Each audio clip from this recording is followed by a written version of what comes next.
तो शुरुआत हो चुकी है नए टैक्स सुधारों की। प्रधानमंत्री नरेंद्र मोदी और वित्त मंत्री निर्मला सीतारमण की अगुवाई में तैयार किया गया ये बदलाव अप्रत्यक्ष कर प्रणाली में एक ऐतिहासिक कदम माना जा रहा है। आर्थिक जानकारों के हिसाब से इस सुधार से सीधे तौर पर मिडिल क्लास को बहुत बड़ी राहत मिलने वाली है। एफएमसीजी, ऑटो और कई अन्य सेक्टर्स ने ये संकेत दिए हैं कि कम टैक्स का फायदा सीधे उपभोक्ताओं तक पहुंचाया जाएगा। माना यह भी जा रहा है कि इससे खपत बढ़ेगी और अर्थव्यवस्था को 2 लाख करोड़ रुपए से भी ज्यादा का फायदा मिल सकता है।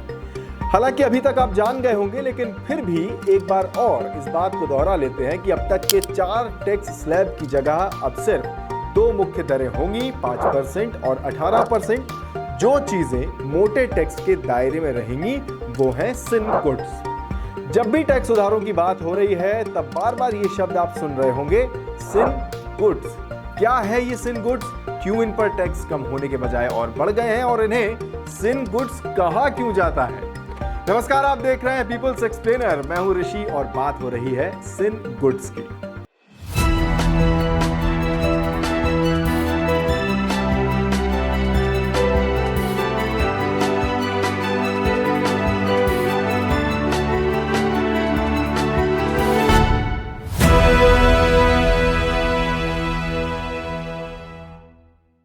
अब सवाल है कि आखिर सिन गुड्स हैं क्या? सिन गुड्स वो चीजें या वो सेवाएं हैं जिन्हें समाज या सरकार नैतिक, सामाजिक या स्वास्थ्य की दृष्टि से हानिकारक मानती है, लेकिन इसके बावजूद लोग इनका इस्तेमाल करते रहते हैं। सरकारें चाहती हैं कि इनका इस्तेमाल कम हो, इसलिए इन पर ज्यादा टैक्स लगाती हैं। इस टैक्स को ही सिन टैक्स कहते हैं। जैसे तंबाकू और तंबाकू से बने उत्पाद, शराब, जुआ, लॉटरी, कसीनो, कुछ जगहों पर ड्रग्स और अस्वास्थ्यकर खाना पीना जैसे हाई शुगर या हाई फैट वाले फूड प्रोडक्ट्स। सिन टैक्स का इतिहास बहुत पुराना है। प्राचीन मिस्र और रोम में शराब, तंबाकू और विलासिता की वस्तुओं पर टैक्स लगाया जाता था। रोमन साम्राज्य में भी शराब और लग्जरी सामान पर टैक्स आम था। आधुनिक दौर की बात करें तो सिन टैक्स की शुरुआत अमेरिका से मानी जाती है। 1791 में वहां पर विस्की टैक्स लगाया गया था, जिसका कारण था अमेरिका के क्रांतिकारी युद्ध के बाद युद्ध ऋण का भुगतान करने के लिए ज्यादा से ज्यादा फंड जुटाना। तो विस्की पर लग गया टैक्स और जनता गई भड़क। 3 साल तक ये विद्रोह चलता रहा। फिर जॉर्ज वॉशिंगटन के कार्यकाल में 1794 तक ये चलता रहा और खत्म हो गया। यूरोप में भी 19वीं सदी में ब्रिटेन और फ्रांस ने तंबाकू और शराब पर भारी टैक्स लगाए। ये टैक्स सिर्फ राजस्व के लिए नहीं थे, बल्कि सामाजिक सुधार के लिए भी लगाए गए थे। बात भारत की कर लेते हैं। यहाँ पर सिन टैक्स आया तो ब्रिटिश राज में, लेकिन असली रूप में दिखाई दिया जीएसटी के बाद, जब तंबाकू, पान मसाला जैसे प्रोडक्ट्स पर 28% जीएसटी के साथ अतिरिक्त सेस भी लगाया गया। अब सवाल है कि सरकार इन पर मोटा टैक्स लगाती क्यों है? जवाब साफ है, सरकार को मोटा राजस्व मिलता है, लेकिन इसका मतलब ये नहीं कि इनकी मांग कम हो जाती है।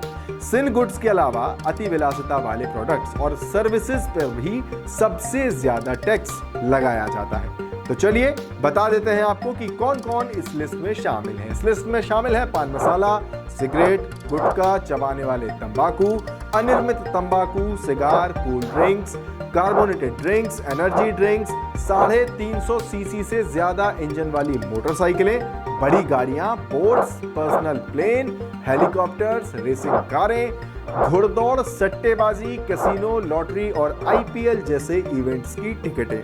आप में से बहुत कम लोग आईपीएल के पहले जो नाम लिए गए थे उनमें से शायद वास्ता नहीं रखते होंगे, लेकिन सिन गुड्स में क्या क्या आता है वो मैंने आपको अभी भी बताया। अब इन पर इफेक्टिव टैक्स रेट करीब 40% तक पहुंच गया है। आप सोच रहे होंगे कि अभी तक पूरे वीडियो में शराब का जिक्र क्यों नहीं हुआ? तो साहब, शराब अभी जीएसटी के दायरे में नहीं है। इस पर टैक्स लगाने का अधिकार राज्य सरकारों के पास है। हर राज्य अपने हिसाब से टैक्स और शुल्क तय करता है। International spirits and wines association of India के अनुसार शराब की कीमत का 67 से 80% हिस्सा सिर्फ टैक्स और शुल्क से आता है। इसीलिए कई साथी ऐसे होंगे जहां पर उनके दोस्त दिल्ली में रहते होंगे और जब वो दिल्ली से पार्टी करने उनके घरों पर या कहीं और आते होंगे तो हैरान हो जाते हैं कि शराब इतनी ज्यादा महंगी क्यों है या दामों में इतना अंतर क्यों है। तो उसका कारण यही है कि कई राज्यों में शराब के एक ही ब्रांड के अलग अलग राज्यों में दाम जो है वो इसीलिए अलग होते हैं क्योंकि इस पर टैक्स निर्धारण का काम राज्य सरकार के पास होता है।